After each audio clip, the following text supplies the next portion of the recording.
26 जनवरी 2026 सुबह की ठंडी सर्दी, कर्तव्य पथ पर तिरंगा लहरा रहा है और वहीं बैठी है एक यूरोपियन लेडी बनारसी ब्रोकेड का मरून गोल्ड जैकेट पहने मोदी के बगल में मुस्कुराते हुए। सोशल मीडिया पर इसकी खूब वीडियोस वायरल हो रही हैं और लोग पूछ रहे हैं ये है कौन, जहां क्यों है और हो क्या रहा है। लेकिन अगले ही दिन 27 जनवरी को ये हेडलाइंस आती हैं कि मर्सिडीज और BMW जैसी कार सस्ती हो जाएंगी। कार्स पर इंपोर्ट ड्यूटी 110% से 40% तक घट जाएगी और mother of all deals sign हो चुकी है। Mother of all deals. और तभी शुरू होती है असली कहानी, एक ऐसी डील जो 18 सालों से अटकी थी, जिसमें पॉलिटिक्स, इकोनॉमिक्स और जियोपॉलिटिक्स सब कुछ शामिल है। तो आखिर क्या है ये मदर ऑफ ऑल डील्स और इन कार्स के रेट सस्ते होने का पूरा मांजरा, आइए समझते हैं आज के इस वीडियो में। तो सबसे पहले वो लेडी कौन थी? वेल, उनका नाम है उर्सुला वॉन डर लेyen, जिनकी उम्र है 65 साल और वो जर्मनी से बिलोंग करती हैं। और ये इतनी पावरफुल हैं कि यूरोप में उन्हें आयरन लेडी कहा जाता है। लेकिन यहाँ पर इंटरेस्टिंग पार्ट ये है कि उर्सुला ओरिजिनली कोई पॉलिटिशियन नहीं थी, वो पेशे से एक गायनेकोलॉजिस्ट और 7 बच्चों की माँ थी। और उन्होंने पॉलिटिक्स में अपना पहला कदम रखा 40 की उम्र के बाद। 2005 में वो पहली बार मिनिस्टर बनी, जहाँ उन्होंने एंजेलिना मार्केल के साथ काम किया और फिर 2019 में बन गई यूरोपियन कमीशन की पहली महिला प्रेसिडेंट। यूरोपियन कमीशन यानी पूरे 27 यूरोपीय देशों की एक एग्जीक्यूटिव बॉडी, जिसका काम होता है ईयू के सभी मेंबर स्टेट्स में पॉलिसीज और लॉज को इम्प्लीमेंट करना, इंटरनेशनल एग्रीमेंट्स के लिए नेगोशिएट करना और फंडिंग एलोकेट करना। और 26 जनवरी को जब वो इंडिया की रिपब्लिक डे परेड में बैठी थी तो साथ में थे एंटोनियो कोस्टा, यूरोपियन काउंसिल के प्रेसिडेंट। ऐसा पहली बार था कि ईयू के 2 टॉप लीडर्स एक साथ चीफ गेस्ट बने थे किसी रिपब्लिक डे पर। लेकिन सबसे ज्यादा वायरल हुआ उनका outfit, maroon gold Banarasi brocade jacket. Social media पर इसको लेकर लोग कई चीजें बोल रहे हैं, like respect for Indian culture, fashion diplomacy का perfect example and all this. लेकिन असली बात तो ये थी कि अगले दिन क्या होने वाला था।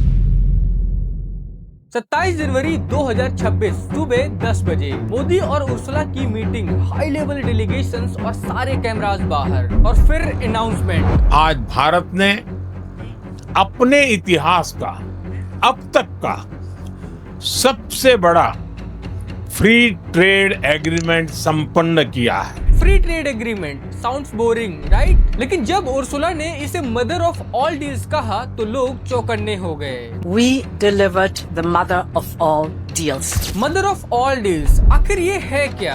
FTA मतलब फ्री ट्रेड एग्रीमेंट, सीधे शब्दों में 2 देशों या रीजन के बीच एक एग्रीमेंट जिसमें इंपोर्ट एक्सपोर्ट पर लगने वाले टैक्स को कम किया जाता है, जिससे सामान सस्ता होता है और ट्रेड बढ़ता है। एग्जाम्पल के लिए अगर जर्मनी से एक BMW इंडिया आती है तो उसमें 70 से 110% तक इंपोर्ट ड्यूटी लगती है। लेकिन FTA के बाद ये घटकर 40% तक हो सकती है और धीरे धीरे 10% तक भी। अब इस डील का स्केल समझिए, इंडिया प्लस EU लगभग 2 बिलियन लोग, यानी इस एक सिंगल डील से दुनिया की लगभग 25% आबादी अफेक्ट होगी। दोनों की कंबाइंड जीडीपी ग्लोबल जीडीपी का लगभग 1/4 हिस्सा कवर करती है। और फाइनेंशियल ईयर 2024-25 में इंडिया और EU के बीच ऑलरेडी 137 बिलियन डॉलर से ज्यादा का ट्रेड हुआ है और इस डील के बाद ये ट्रेड और भी तेजी से बूम करेगा।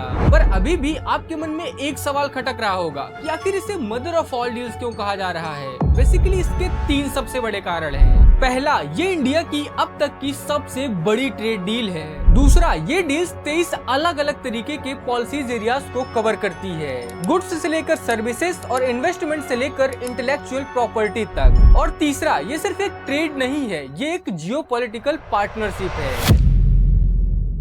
लेकिन ये डील अचानक नहीं शुरू हुई थी, इसकी कहानी शुरू होती है 2007 से। साल 2007 आईफोन अभी अभी लॉन्च हुआ था, फेसबुक नया नया कूल बन रहा था और तभी इंडिया और EU ने डिसाइड किया कि चलो ट्रेड करते हैं। नेगोशिएशन शुरू हुई 2007, 2008, 2009, 2010, 16 राउंड्स ऑफ टॉक्स, 6 साल और फिर 2013 में कंप्लीट फेलियर देखने को मिला। नेगोशिएशंस पूरी तरीके से सस्पेंड हो गई। लेकिन ऐसा क्या हुआ? दरअसल उस वक्त प्रॉब्लम थी दोनों देशों की अपनी अपनी मांगे। इंडिया बोला हमारे IT प्रोफेशनल्स को यूरोप में वीजा चाहिए जिससे कि वहाँ पर हमारी मूवमेंट्स इजियर हो सके और साथ ही साथ फार्मा सेक्टर्स में भी हमें प्रोटेक्शन चाहिए। यूरोप बोला हमें इंडियन मार्केट चाहिए कार्स के लिए, डेयरी प्रोडक्ट्स के लिए और वाइन्स के लिए, इसीलिए आप इम्पोर्ट ड्यूटीज को घटाओ। लेकिन इंडिया ने इस चीज से साफ मना कर दिया। उसने कहा अगर ऐसा हुआ तो हमारे यहाँ के स्मॉल फार्मर्स मर जाएंगे क्योंकि वो फॉरेन डेयरी कंपनी से कम्पीट नहीं कर पाएंगे। और ये सब देखकर फिर यूरोप ने भी कहा कि फिर हम क्यों डील करें। यहाँ पर सेटलमेंट्स कंप्लीटली डेडलॉक हो चुकी थी।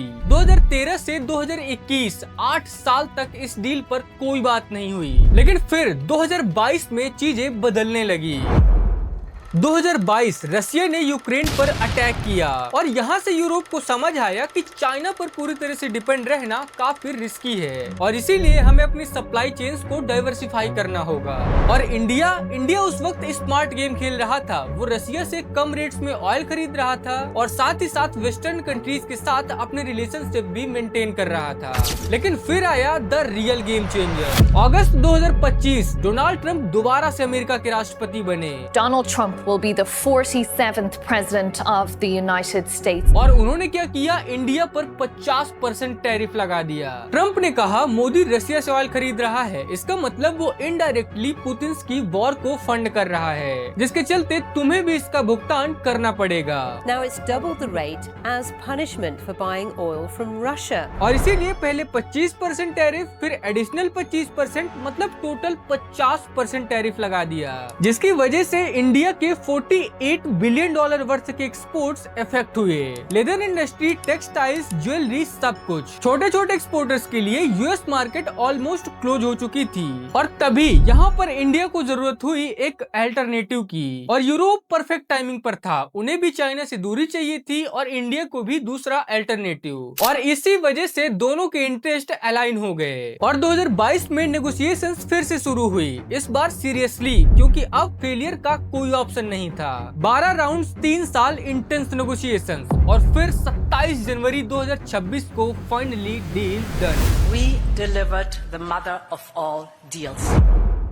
अब आते हैं असली मसाला पर, जिसके बारे में सबसे ज्यादा बात हो रही है, कार्स। इंडिया ने एग्री किया कि कार इंपोर्ट ड्यूटीज को कम करेंगे। अभी की करंट सिचुएशन ये है कि छोटी कारें जिनका इंजन 1500 सीसी से कम है उसमें 70% ड्यूटी है। बड़ी कार्स जिनका इंजन 1500 सीसी से ज्यादा है उसमें 110% ड्यूटी है। मतलब एक BMW जो जर्मनी में 30 लाख की है वो इंडिया में हो जाती है 80 से 90 लाख की। लेकिन इस डील के बाद ड्यूटी घटेगी 110% से सीधा 40% और इवेंचुअली 10% तक। लेकिन ये अप्लाई होगा सिर्फ उन कार्स पर जिनकी कीमत 16.3 लाख से ज्यादा होगी और इसका कोटा है एनुअली सिर्फ 2 लाख कार्स का। यानी इस डील के साथ यूरोप इंडिया पर एक साल में सिर्फ 2 लाख कारें ही एक्सपोर्ट कर सकता है। एग्जाम्पल लेते हैं BMW 3 सीरीज का, जिसका जर्मनी में प्राइस है 40 लाख, लेकिन इंडिया में इसका प्राइस है 110% ड्यूटी के साथ 1.05 करोड़। लेकिन बाद में जब इसमें 40% ड्यूटी लगेगी तो इसकी कॉस्ट हो जाएगी 75 से 80 लाख और फ्यूचर में जब 10% ड्यूटी होगी तब इसकी कीमत होगी 55 से 60 लाख। यानी मोटा मोटा एक BMW 25 से 45 लाख तक सस्ती हो जाएगी। लेकिन वेट, इसमें भी एक ट्विस्ट है। इलेक्ट्रिक व्हीकल्स को इस डील से 5 साल के लिए बाहर रखा गया है। क्यों? क्योंकि टाटा मोटर्स, महिंद्रा, ये इंडियन कंपनीज ईवी में इन्वेस्ट कर रही हैं और गवर्नमेंट अपने देश के मैन्युफैक्चरर्स को बढ़ावा दे रही है, इसलिए उन्होंने 5 साल का प्रोटेक्शन दिया हुआ है। लेकिन 5 साल बाद ईवीज पर भी ड्यूटी कम हो जाएगी। अब ये स्मार्ट मूव है, ये रिस्की गैम्बल्स? कमेंट में बताइए।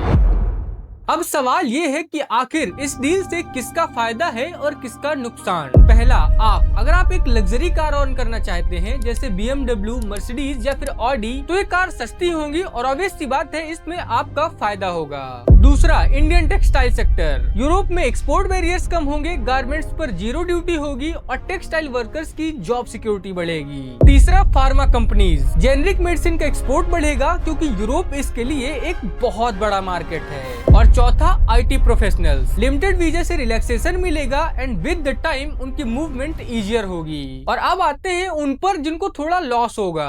पहला, डोमेस्टिक कार मैन्युफैक्चरर्स, उनके लिए फॉरेन कंपनीज से कंपटीशन बढ़ेगा। दूसरा, wine spirit makers, European wine सस्ती होंगी जिससे इवेंचुअली इंडियन ब्रांड्स स्ट्रगल करेंगे। तीसरा, कुछ इंडस्ट्रियल सेक्टर्स जहां डिफरेंट कैटेगरीज की हाईटेक मशीनरी में कंपटीशन बढ़ेगा। लेकिन ओवरऑल देखें तो इससे इंडियन कंज्यूमर्स को फायदा ही होगा, उन्हें अच्छा प्रोडक्ट्स मिलेगा कम रेट्स में। ये डील इम्प्लीमेंट होने में अभी टाइम लगेगा क्योंकि पहले ये यूरोपियन पार्लियामेंट में अप्रूव होगा और इंडिया में अभी इसको लेकर थोड़ा डोमेस्टिक अपोजिशन होगा, यानी आम आदमी तक इसका फायदा पहुंचे इसमें अभी 1 से 2 साल लग जाएंगे। तो दोस्तों वापस आते हैं 26 जनवरी पर। उस दिन उर्सुला वॉन डर लेयन का बनारसी जैकेट पहनना सिर्फ एक फैशन स्टेटमेंट नहीं था, ये था एक सिग्नल, रिस्पेक्ट, पार्टनरशिप और एक नए एरा की शुरुआत की। मदर ऑफ ऑल डील्स शायद ओवर हाइप है, लेकिन ये इंडिया की अब तक की सबसे बड़ी ट्रेड डील है।